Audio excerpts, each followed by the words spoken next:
আরে সবগুলো কোথায় গেল? গাড়ি কাকু কখন দিয়ে দাঁড়িয়ে রয়েছে। উফ, আর একটা স্পটে তো যেতে হবে। এদেরকে নিয়ে আর পারলাম না খালি। ওই তো অর্পিতা। এ অর্পিতা, কি হয়েছে? তুই এখানে দাঁড়িয়ে আছিস কেন? উফ, কি জোরে পায়খানা পেয়েছে রে। তোর কি খালি পায়? এই নিয়ে দুবার করলি। তোকে বলেছিলাম 10টা ডিম আর 12টা কলে না খেতে, তাও খেলি।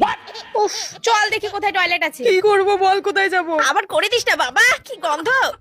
এ বউ, তুই এখানে দাঁড়িয়ে ফটো তুলে। ভাই প্লিজ প্লিজ একটা ফটো তুলে দে। ভাই ফটো তুলে দে। এই মাত্র রিলস করে দিলাম। আরে দে না, কিচ্ছু হবে না, দে না ভাই, দে না। হ্যাঁ স্টিক, এই নে গাড়িওয়ালা ডাকছে, ধর। আরে কি ব্যাপার? এই শোন না, আমরা এই স্পটটায় আছি, এবার ওখানটায় যাব, ঠিক আছে? কিন্তু পাহাড়ে এসে চল না একটু মোমো খেয়ে আসি, খুব খিদে পাচ্ছে। এই মাত্র ম্যাগি খেলি তো। চল না একটু খেয়ে আসি, খুব খিদে পাচ্ছে, একটু মোমো খেয়ে আসি। তোর খালি খাওয়া আর খাওয়া, চল। এই তোরা এখানে ঝগড়া করছিস? উফ, আবার ঝগড়া করছিস। চল আরেকটা স্পটে যাবো তো। তুই জানা তোরা যাবি না? না, এখন যাব না।